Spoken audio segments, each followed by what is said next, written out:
Welcome to the Texas Oil and Gas Podcast, the show dedicated to bring you the news from the oil patch deep in the heart of Texas, with your hosts, Ryan Ray and Josh Shelton. We're back with the Texas Oil and Gas Podcast. This is episode 142. I'm your host, Josh Shelton, my friend and co-host, Ryan Ray. Ryan, another week of the coronavirus and lots of news in the oil and gas market, man. So ready to get into it today. Yeah, good week. I was down at NAPE last week, so got to see a lot of good folks down there. People making fun of me that I'm still the co-host of this show, which is, it's insensitive people. Josh won't give me equal status. He's not, he doesn't work for the Center of Biological Diversity or whatever, so he's a Unitarian or whatever. What are your pronouns, Ryan? Co-host, apparently. But it was good being down at NAPE. A lot of good stuff at NAPE. I read some mixed reports on what people experienced at NAPE, but for me, everyone I talked to was pretty upbeat, pretty excited. I know Ben and I will be doing a kind of NAPE recap here on our show this afternoon, but it didn't seem like it was the end of the world or anything like that. So thanks to the folks for having us down. And the coronavirus, the oil and gas markets, and we talked about the price turnover, Josh. We didn't know that the coronavirus was going to break out, but I did see a report, and I got to check it this morning, that the modeling, how much we trust modeling on this show, but the modeling for the coronavirus was saying it's going to peak here pretty soon. So I'll be curious to see how much longer that's in the headlines, or if the model's, like every other model, completely wrong. Yeah, it's certainly interesting to keep an eye out. I've been looking at the coronavirus and seeing how it is affecting the oil and gas market. I think when this article came out, so February the 4th, oil and gas was at $49.61. So I think it went to a low. It's come back up a little bit since then, right? Yes. Yep, we're at Brent is at $53.95 today, WTI 50. So it actually dropped below 50 there for a little while. Yeah, it was in the 49s last Wednesday, I believe. Yeah, that ain't no good. Well, I saw some news. Elizabeth Warren months ago mentioned a ban on fracking. Bernie Sanders came out and said something similar about a fracking ban, and it looks like, my estimation, he's probably the front runner in the Democratic Party right now. Did we know who won Iowa yet? Are they still debating that? I heard Pete won it, but I don't know. And I know Pete said he won it, and then they said he didn't win it. And I saw Bernie claim victory. Okay. Pete has 13 delegates. Bernie has 12. So they're at 26.1 and 26.2%. So wow. They're neck and neck. And New Hampshire's tomorrow or tonight?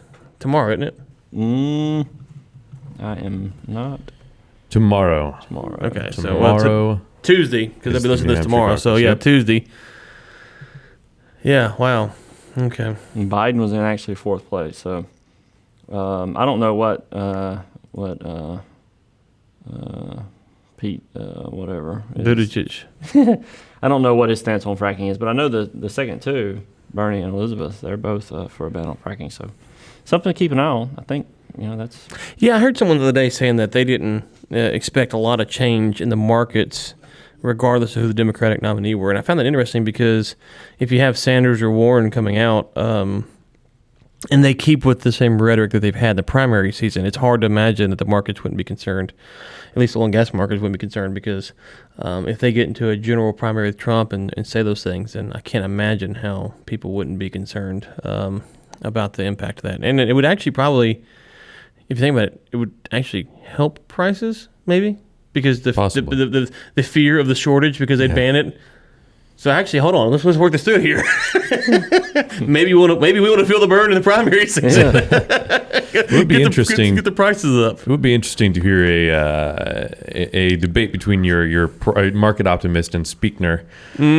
Speakner. On primaries. Yeah, we got to do our Speakner. Oh gosh, we got to do our Speakner Prophet of Doom update. We didn't do that. We have to work on that as well. So, but yeah, so I guess that's the easiest thing to do it. If Bernie debated Trump in a general election debate and said he's going to ban fracking, and he was polling close to Trump, that would probably help prices because it'd be a fear of a shortage, right? It's possible, yeah. because the opposite would be true if he's like, yeah, we're gonna, if we're gonna socialize drilling and we're gonna pay for 1,000 rigs to come online, prices would probably be going down because people would be afraid of the glut. So, okay, so Burn, there we go.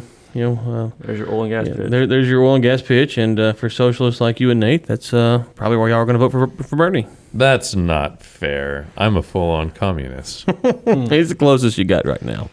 So we have an article from Seeking Alpha. Chevron Corp Permian Basin is still growing. Fourth quarter revenues and other income were $36.35 billion, down 14.2% compared to same quarter a year ago. But they were looking at production and the amount of money being accumulated out there, and their numbers are showing that the Permian is actually still growing. So there was some articles that we saw. I think we mentioned one last week or the week before about peak oil in the Permian that is hit, and this article is indicating that we're not quite there yet. Yeah, there was some kerfuffle, I believe is the word I'm looking for, about Exxon and Chevron, and and where they're going to do stuff. And one thing to consider with this coronavirus is, and I know I haven't read this morning what Russia's said they're going to do, but if OPEC does pull some barrels off the market,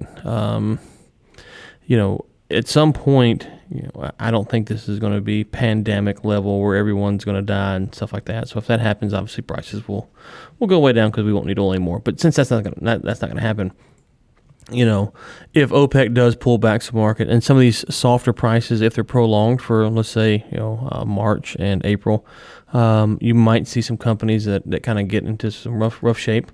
Some more barrels come off the market here in the United States. It could be at a spot to where the second half of this year, the pendulum could swing a little bit more substantially than we would originally thought, because the first half deficits kind of are more severe, more impactful than what we thought. And so I'm curious to see how it's going to go. I know we've talked to some folks, Josh, and obviously this is a small sampling size, but there's also plenty of people who are like, yeah, we're going to be drilling and we're going to have a good year this year, and they're not really worried about the price, at least at this point. Yeah, well, I want to stay optimistic. I think my hope is for the mid, second, third quarter to be fantastic this year. So, starting to kind of move my optimism down to the third quarter. So, we have another article around before our guest comes on. Shell pioneer John Hess, this is from the New York Times. He says that U.S. fields are starting to plateau. So over the past decade, shale revolution turned the United States into the world's largest crude producer, and they're showing that the energy sector is only gaining 6% in a decade, far less than 180% return for the broader stock market. So he's showing the overall energy industry is starting to plateau here in the United States. So Pioneer, I mean, they've it's a deal where, okay, well, depending on who you listen to, we're getting 10 to 20% of the oil out of the ground. So we talk about plateau. Obviously, that oil's gonna be tougher to get out, so that's consideration.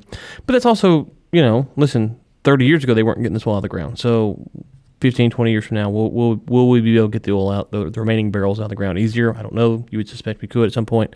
Obviously, higher prices would incentivize that. Low prices don't incentivize that. And so you get into these things, it's like, well, okay, if the prices stay between 45 and 55, then yeah, the Permian stuff will probably look a lot different. But if the prices go up, then okay, then maybe you look at that and go, it's 65. We can look at it and say, okay, well, it's 65. Maybe they're incentivized to try to get more barrels out for more effective ways. At 100, they're not really incentivized again. So the pricing has a lot to do with this. And we've heard this narrative before, though. It's kind of one of those things. It's like, when the Yankees, who I hate as a Red Sox fan, or Alabama's fine, top over Alabama. Yankees, Alabama, Duke basketball, Lakers. When all those teams are really good, or John Jones fought this weekend, I kind of get the mentality, until they lose, I just assume they're going to win, especially when it comes to big games. And that's kind of where I'm with Shell right now. Until obviously companies have lost money, but until we start to actually see some of these projections, okay, well, let's just kind of sit around and wait and go from there. Today we have two guests joining us on the show. The first is Matthew Crawford, CEO at Dynamis Power. He's joining him is Travis Simmering, VP of Sales and Marketing. Guys, great to have you on the show today. Been looking forward to it. Thanks, appreciate it. Really appreciate you inviting us on. Looking forward to the discussion. Thanks, guys. Yeah. So real quick, give us the kind of 30-second high level of what you guys do, and that'll kind of lead us into why we wanted to have you on the show for today. Sure, this is Matt. So when you and I first started talking about this, the reason I reached out to you guys, you were talking about on one of the earlier podcasts around some of the rolling brownouts that were happening in the West Texas area, specifically in the Midland, Odessa area. And Dynamis Power Solutions, we use gas turbines to power all the electric fleets for Evolution Well Services, our sister company, and we're taking the Dynamis Power hypermobile solution into all different areas of the oil and gas industry, whether it be gas processing or midstream applications, operating a drill rig. So there's quite a few other applications within oil and gas that we're reaching out and branching into because of the success Evolution, our sister company, has had. So yeah, I just thought it made sense to reach out and to have an open dialogue around what we're trying to do to utilize all this additional gas we see in West Texas.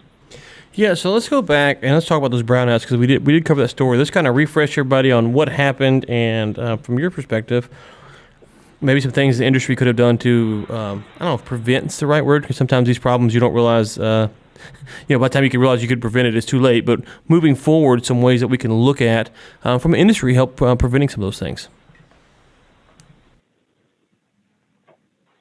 Yeah, absolutely. I mean, I think that depends upon what report you read. There's about 500 million SCUF a day being flared in West Texas in the Permian Basin currently, and that's a significant amount of gas that could be used to power literally anything. The challenge we have is around the collection of the gas, being able to put it into a pipeline or something that's actually making it usable. But once we get into a collection point and able to run off of field gas, which 100% of our Evolution fleets are running off field gas today, so we're able to generate up to 35 megas of power with one single unit that can be rigged up pretty quickly. So, again, I think that's where we could probably do a little bit better job, a little bit better stewards of the hydrocarbons coming out of the ground to be able to basically generate almost free power when it comes to the fuel cost side.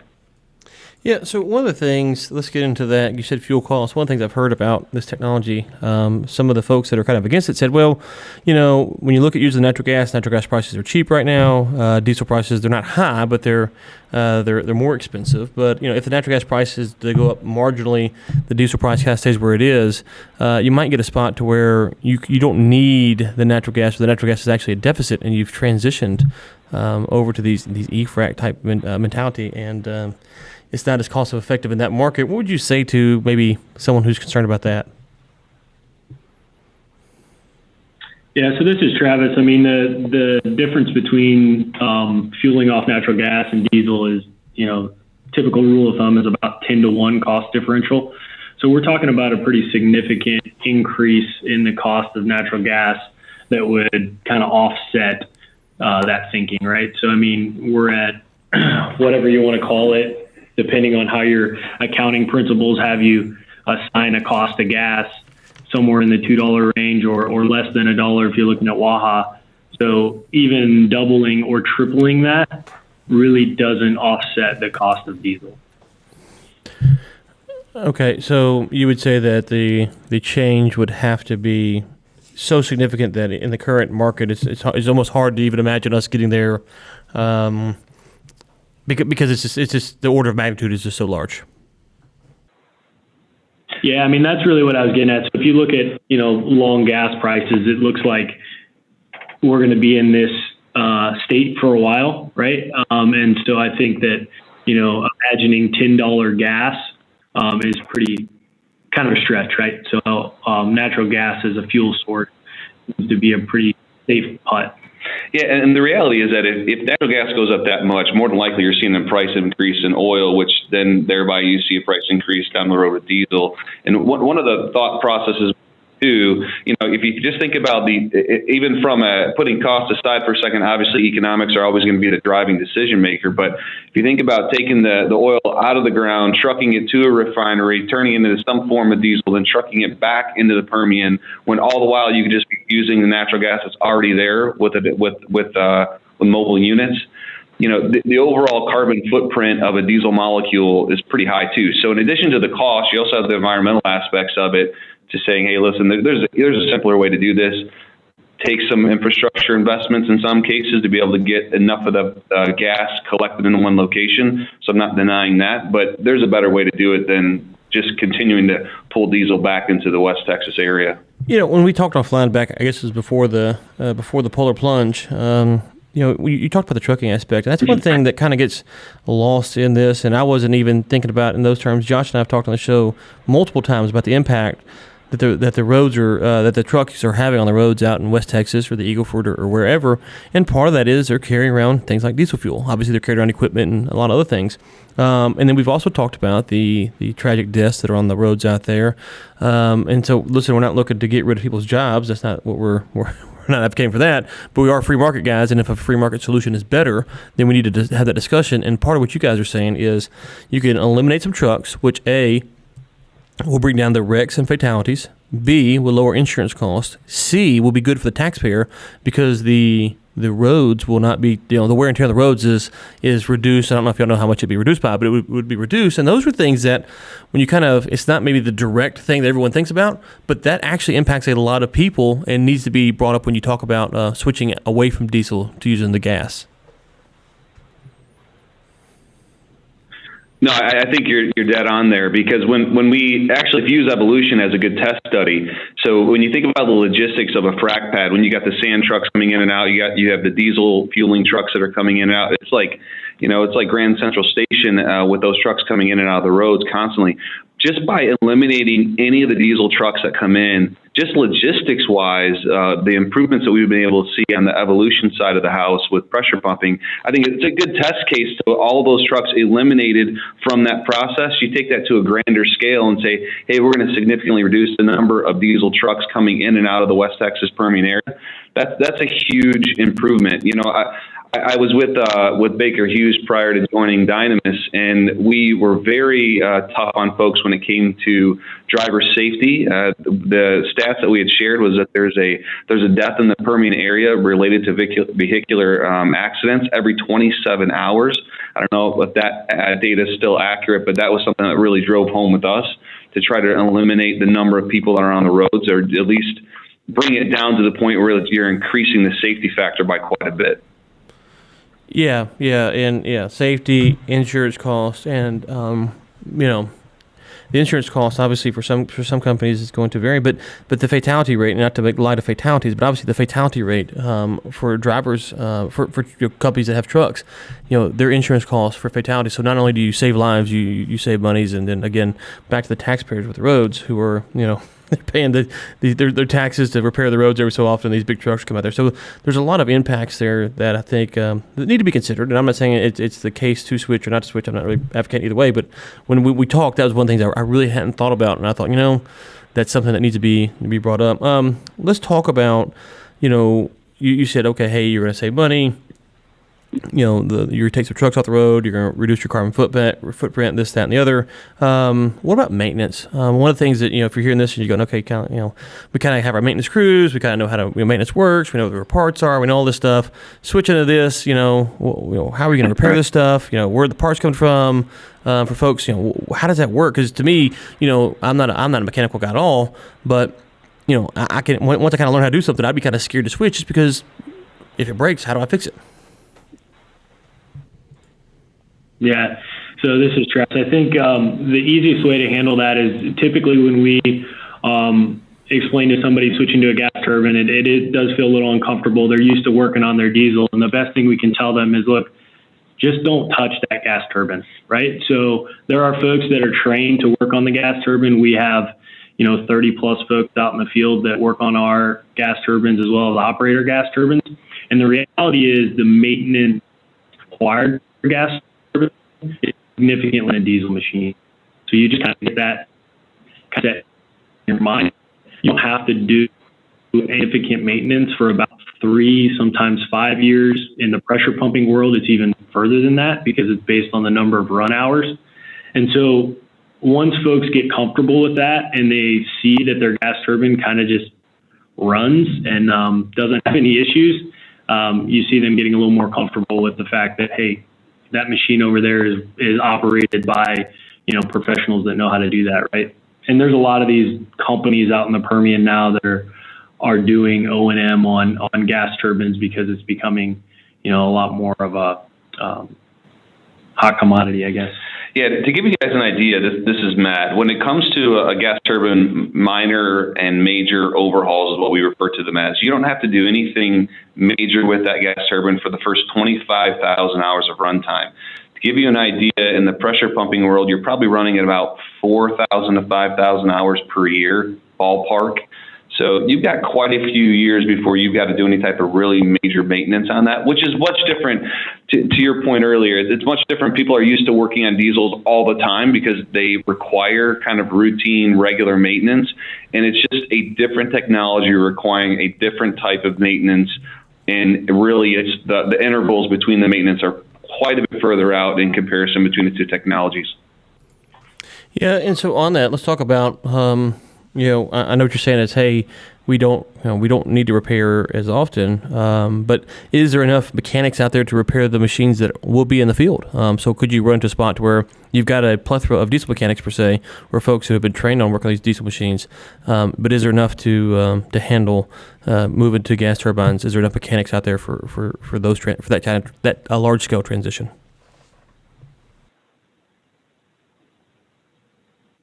No, definitely. It's a different level of skill set, and I would say currently we don't see that as a major bottleneck to be able to meet the needs of our fleets and all the units that we currently have that are out. So, no, I mean, it certainly is a different level of talent, a different skill set. However, the good thing is that power plants, I would say it's probably pulling from other industries, which is interesting to be in the midst of that right now.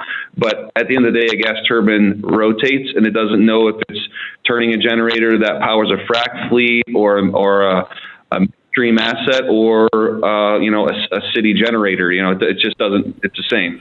Right, and so I would say to that is that A, it's a potential concern, but two, we talk about just 15 minutes ago we're saying, hey, if you made the switch, you would have truckers who would potentially be out of jobs. Obviously, there'd be impact, and so one of the things that we sometimes when you look at new technology, people are afraid of the jobs you might lose, but here would be something if you are a mechanic or you're mechanically inclined, you go, you know what, if I think that this is the way of the future, this would be a good time to now start getting your apprenticeship, going to school, whatever it is to get that, because if you guys are saying, hey, you know what, it's just kind of tight right now in this market, and the market does shift this way, now would be a good time to learn how to work on these machines. No, I couldn't have said it better. I think this is a good time to start looking into that new technology as we're coming to that space. And I would say, certainly people could look at switching technology as a threat to jobs. I think there are bigger threats to jobs when you have major politicians out there saying they're going to do things like ban the things that are going. If we can show that, hey, we're being better stewards of the molecules that are coming out of the ground. To give you an idea, our larger units will consume about 6 million scuff per day at full load. So that's 6 million scuff per day that we could be putting into some type of electricity generating production for whatever application that would otherwise potentially be flared. So while I completely appreciate people wanting to make sure that, hey, we're not necessarily losing jobs, but we're also needing to ensure that we've kind of protected the industry, that we're being as efficient as possible with what we've been given. Okay. Yep. Final thing. Give me you guys. We kind of talked about maybe some potential drawbacks, but you guys know. Obviously, we talked about some benefits, but what would be some other drawbacks that maybe for folks that are listening and like, okay, this sounds interesting. There's obviously some pros. You got cheaper cost, better maintenance schedule. You're lowering the trucking potential deaths, better insurance rates, less wear and tear on the roads. Obviously, you might have a mechanic issue where you don't have enough, but what might be something else that we didn't cover that you go, you know what, this is something that this part of the industry, as we transition this way, needs to make sure that we adopt, that we get done, so that we can have a smoother transition if this is the wave of the future. Yeah, and I think it comes back to the investment in the infrastructure somewhat, right? So if we're really going to make a big switch away from a liquid fuel base over to natural gas and use what's already there's a lot of it in the area. If we're gonna switch that, there needs to be investment in collection and in pipelines and some processing, right? Like I can't just take gas directly that would have been flared and run it through my unit. There needs to be some level of processing that goes on to make that fuel clean enough, takes the heavies out, gets to the right pressure. So there's some infrastructure requirements that need to be there, but I would argue that if we're going to put electricity into different places, that's all going to require infrastructure as well. So I think that's the biggest challenge. I think the number one challenge you've already hit on is making people comfortable with the technology. Although gas turbines have been around in other industries for a very long time, it's obviously very new to some of our oil and gas customers, so we need to make them comfortable with it. The maintenance side of it, like we talked about, especially too, and then the infrastructure. Once the infrastructure is there, it becomes much easier. That come free. That requires some investment dollars from E&P companies that are really behind it, which we're seeing at start, but it's a slow start. Well, one thing Josh and I have talked about, I think on the show, but at least offline for sure, is that if you could have unlimited dollars, which I guess our federal government does because they just print it when they need it, but if you actually had unlimited dollars, you would, and you were going to build out our infrastructure grid today, you would do it fundamentally different than the way it was done back when it was built out. And so when you look at technology in the oil field, when we started drilling the Permian and that was booming, okay, we did it a certain way, and if this technology is the wave of the future, okay, then we need to make that switch, and those switches are hard, but we had to have those conversations. And so when you think about massive infrastructure, sometimes people are a little bit hesitant because it does change. It takes a lot of time, a lot of planning, a lot of effort, and there's a lot of fear and trepidation. But also, sometimes it does take those massive swings to actually get things to be more efficient, to work better. And so this will be something that Josh and I know will be following. It's been something that you guys have brought up and some other folks have brought up as well. So for the simpleton like myself, it was good to kind of get some of these questions answered and get a better understanding. And I'm sure we'll have some listeners who will have opinions on it one way or another. In the meantime, folks that are hearing this, they say, I want to hear more about this. I want to meet you guys maybe, or whatever. Where can people connect with you? I know y'all weren't at NAPE last week. You're at another conference. So if you have another conference you're going to be at, where can they meet you at a conference? LinkedIn. Why don't you put folks where they can connect with you offline?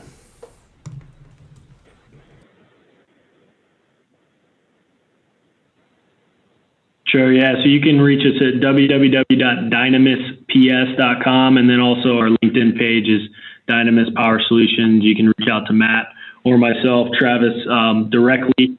We're pretty easily accessible. What I did want to mention, though, when you say infrastructure, large infrastructure, what we think is a key in this power space is mobility, and so taking the power to where the fuel source is.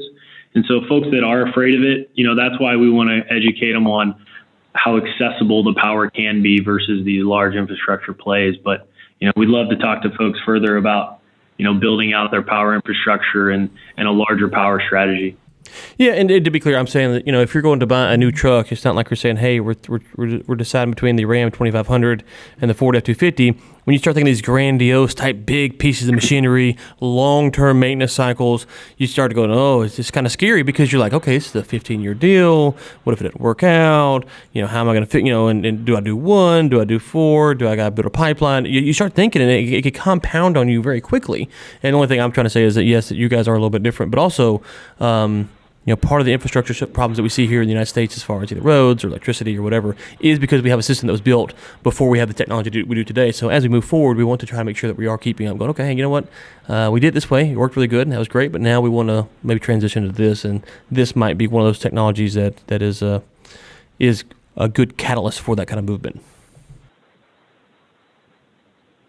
Sure. Okay, well, fellas, thank you so much for coming on. We will link to the website and all of that in the show notes, and it was good to have you on, and best of luck, and as things develop, probably get you on again in the future. Sounds good. Thank you, guys. Appreciate it. Thank you. Well, thanks again to Matthew Crawford and Travis Simmering for coming on the show today to talk about natural gas turbines. Fascinating stuff. Been looking at it and thinking about it for a while, so great to have them on. With that, Ryan, we want to hit the Texas Roundup and run through a few stories, or okay, we can we'll run through those real quick. This will be a short episode for our friend. We won't say his name. He lives up in Dallas, but this one's for you, sir. Yes, sir. I know you're talking about. So, first thing, oil and gas stock roundup. ExxonMobil, Chevron, Shell report Q4 earnings. I'm going to link that in the show notes if you want to check it out. South Cross Energy exits bankruptcy, moving headquarters to Houston. Good friend Sergio wrote that article. And he also wrote ConocoPhillips ready for a major round of drilling in Eagleford Shale. So, definitely something to keep an eye on. Plains All-American oil pipeline volume gets boost from Cactus 2. That is a Hart Energy article. And Equinor, Shell buy out Schlumberger in Argentina's Vaca Muerta Shale. You didn't get a single word right in that sentence. I can guarantee. That's too many French words, man. That's Spanish, actually. That's Spanish. Hey, Vaca muerta means dead cow. Vaca Muerta. You didn't get a single one right. I hope you did at least. It didn't sound right, which I can't say English, much less Spanish. So, Well, they completed a $355 million joint acquisition. a bunch of companies that I didn't pronounce right. Hope you go figure it out. They closed a big deal. Yeah, big deal. Show notes. Exciting times in Argentina. Matador Resources Company announces date of fourth quarter and full year 2019 earnings release. Let's see. I looked it up. February 25th, 2020. That's going to be their fourth quarter release. So management will also have a live conference call on Wednesday, February 26th. And last but not least, nope, that is actually it. So the last one was just to mention the oil price, where it was at, just taking a look. We've already went over that. So with that, Ryan, I think that wraps us up. We need some more Spanish stories. We do. All right, well, it's good to get back on the show. We'll keep it short today as promised. We'll be back next week. And listeners, thank you so much for tuning in. And until next time, keep climbing.